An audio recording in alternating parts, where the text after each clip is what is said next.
उसकी बात सुनते नवाब सर धारते हुए बोले, शट अप। हमारा निकाह जिस भी वजह से हुआ हो, निकाह तो हुआ है, इस बात को हमेशा याद रखिएगा। ताल्लुक की वजह कुछ भी हो, ताल्लुक की नवैयत मामूली नहीं।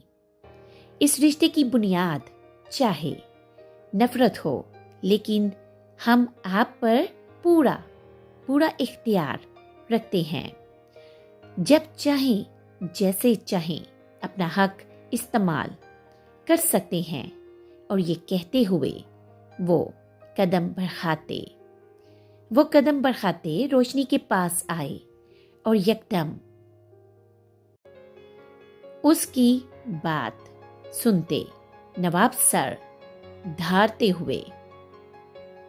धारते हुए बोले, शट अप।